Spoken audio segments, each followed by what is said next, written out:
Gold H for time frame पिछले हफ्ते price ने ये ट्रेंड लाइन बनाई। ये एक स्ट्रॉन्ग डायनेमिक सपोर्ट लेवल है। पिछले हफ्ते ये ट्रेंड लाइन 5 बार रिटेस्ट हो चुकी है और क्लोजिंग भी इस ट्रेंड लाइन के ऊपर थी। ये आपका पहला डायनेमिक सपोर्ट लेवल है।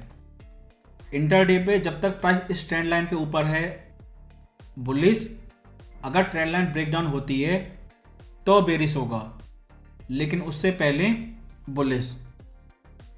और ब्रेकआउट करने के बाद इससे पहले कि प्राइस $3000 जाए, बैंक्स पिछले हफ्ते टारगेट इंक्रीज कर चुके हैं 3100। और ट्रंप का ये ट्रेड वार अगर कंटिन्यू रहता है, वही कंडीशन हर हफ्ते बदलती जा रही हैं।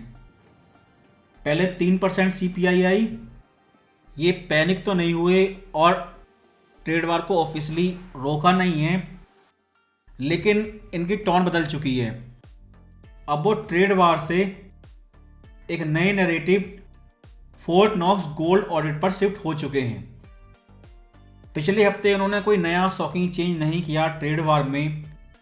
अगर इस हफ्ते भी ऐसा नहीं करते, अगर ट्रेड वार नहीं बढ़ता, तो इनडायरेक्टली ये चीज़ कंफर्म हो जाएगी कि ट्रंप पैनिक हो रहे हैं और ये फोर्ट नॉक्स ये केवल नैरेटिव है ट्रेड वार से ध्यान को हटाने के लिए। और last week 5 year inflation expectation वो बढ़ चुके हैं, 3.5% हो चुके हैं। अगर ट्रेड वार की वजह से आप देखें तो 3% इन्फ्लेशन ये पास्ट है, 3.5% इन्फ्लेशन ये फ्यूचर में होगी, केवल ट्रंप के ट्रेड वार की वजह से। और रसिया यूक्रेन वार, इस पे पीस न्यूज़ कब आएगी और ट्रंप टैरिफ को लेकर कब क्या बोलेंगे और फोर्ट नॉक्स की वीडियो कब आएगी, इन तीनों न्यूज़ की कोई फिक्स डेट नहीं है, कोई फिक्स टाइमिंग नहीं है, लेकिन टोटली ट्रंप पे डिपेंड करता है। इसलिए इस हफ्ते GDP, PCE ये बड़े इकोनॉमिक इंडिकेटर आएंगे, लेकिन ये न्यूज़ कब किस समय आएंगी उनकी कोई फिक्स डेट नहीं है।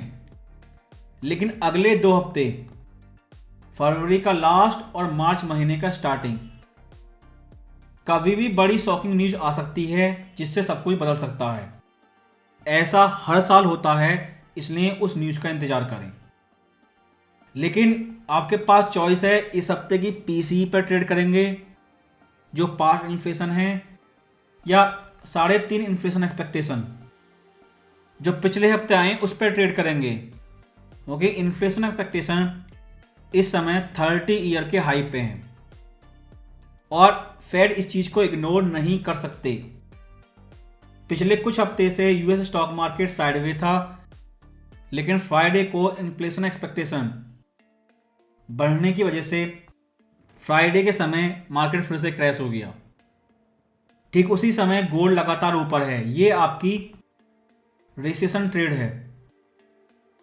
अगर इन्फ्लेशन एक्सपेक्टेशन जो ट्रेड वार को लेकर बढ़ रही हैं और जब तक ट्रेड वार खत्म नहीं हो जाता ये बढ़ती जाएंगी, रेट पॉज कंटिन्यू रहेगा। और पिछले हफ्ते FOMC मिनट, इसमें यह चीज़ कंफर्म कर दी गई है कि ट्रेड वार इफेक्ट की वजह से रेट पॉज लंबे समय तक चल सकता है और QT को जल्दी रोक दिया जाएगा। अगर ये ट्रेंड लाइन ब्रेकडाउन होती है वॉर न्यूज़ को लेके, या FOMC मेंबर और ज़्यादा हॉकिश होते हैं, तो 2800 से पहले सपोर्ट नहीं है, क्योंकि ये सपोर्ट डेली टाइम फ्रेम से आता है। बड़ा सपोर्ट जोन है। जब तक प्राइस इस लेवल को रिटेस्ट नहीं कर देता, या पिछले हफ्ते की ये साइडवे रेंज कुछ और समय तक कंटिन्यू नहीं रहती, गोल्ड बाइंग वेव इजीली नहीं आएगी, क्योंकि करंट मार्केट कंडीशन बायर्स के फेवर में नहीं है। रिवार्ड कम है, रिस्क ज़्यादा है। और जब ये करेक्शन करेगा उस समय ये स्ट्रॉन्ग ट्रेंड लाइन और स्टैटिक सपोर्ट ये दोनों लगभग एक जगह होंगे।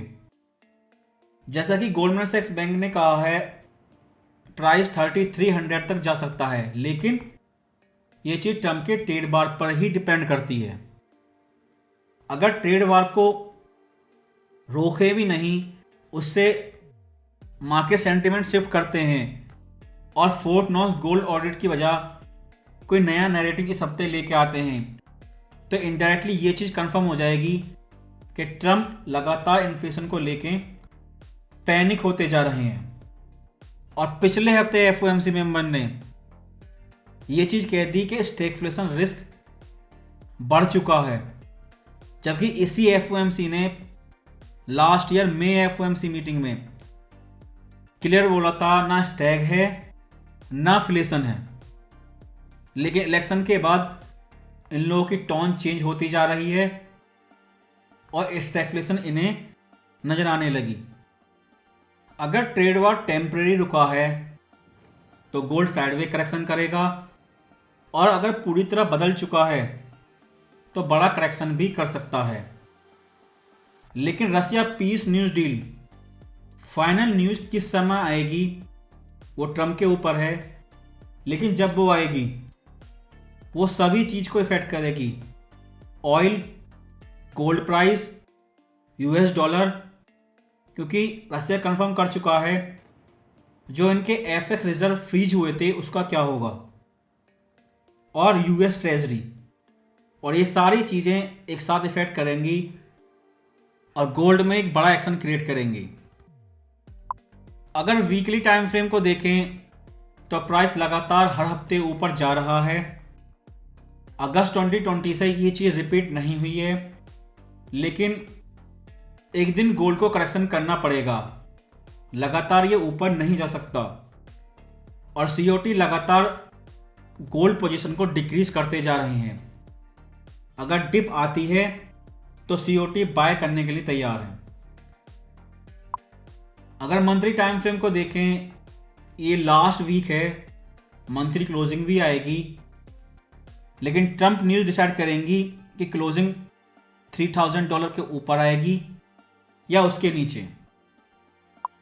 गोल्ड के पास इस समय दो ही चॉइस हैं, या तो साइडवे करेक्शन करता रहे और फ्लैग पैटर्न बनाए, या फिर काउंटर ट्रेंड करेक्शन करके 2800 लेवल को रिटेस्ट करे। लेकिन ओल्ड 3% इन्फ्लेशन और पिछले हफ्ते के 3.5% इन्फ्लेशन एक्सपेक्टेशन, इस कंडीशन में फेड ना ही रेट कट कर सकते और ट्रम्प वो ट्रेड वार को कंटिन्यू भी नहीं रख सकते। इसी वजह से फ्राइडे को स्टॉक मार्केट ने रेड कैंडलस्टिक बनाई। मार्केट शिफ्ट हो रहा है, टाइटनिंग उसने एडवांस में स्टार्ट कर दी है, लेकिन प्रॉब्लम यह है एफओएमसी में अभी बहुत लंबा समय है। लेकिन अगले 5 साल के लिए जो इन्फ्लेशन का एक्सपेक्टेशन है, जो लास्ट फ्राइडे हमने देखा, फेड इस चीज को आसानी से इग्नोर नहीं कर सकते। इसलिए बिगिनर प्लेयर के लिए H4 टाइम फ्रेम पर एक ट्रेंड लाइन है जिस पे फोकस करें। अगर वो ब्रेकडाउन होती है तो डेली टाइम फ्रेम पर 2800 सपोर्ट लेवल रिटेस्ट होगा, लेकिन उससे पहले H4 टाइम फ्रेम की ट्रेंड लाइन को ब्रेक डाउन करना होगा। और H4 टाइम फ्रेम पर अगर प्राइस रेंज ब्रेकआउट करके और ऊपर जाता है तो रेंज हाई का इंतजार करें और स्कैल्पर सेल कर सकते हैं, और पहला टारगेट होगा ट्रेंड लाइन का रिटेस्ट। लेकिन जब तक वो H4 टाइम फ्रेम की ट्रेंड लाइन ब्रेकडाउन नहीं होगी, डेली टाइम फ्रेम के 2800 लेवल की रिटेस्ट की पॉसिबिलिटी नहीं बढ़ेगी। और गोल्ड में जो ये मेल्टअप हुआ है वो पूरी तरह ट्रेड वार पर डिपेंड करता है, फ्यूचर इन्फ्लेशन को लेके। और फ्यूचर इन्फ्लेशन एक्सपेक्टेशन को ये कैसे कंट्रोल करते हैं, ये चीज ट्रम्प और फेड पे डिपेंड करती है। लेकिन बिगिनर के लिए सिंपल वे में इस चीज पर फोकस करें, इस ट्रेंड लाइन के ऊपर गोल्ड बुलिश है, ट्रेंड लाइन ब्रेकडाउन करती है तो बेरिश है, और हायर टाइम फ्रेम पर प्राइस बहुत ज़्यादा ओवरबाउट है, 2800 तक करेक्शन आ सकता है। लास्ट वीक गोल्ड ने मोस्टली साइडवे करेक्शन किया, मेजर चेंज नहीं था, लेकिन डेली टाइम फ्रेम पर साइडवे करेक्शन स्टार्ट हो चुका है। स्टैटिक लेवल 2800, डायनेमिक लेवल ये ट्रेंड लाइन।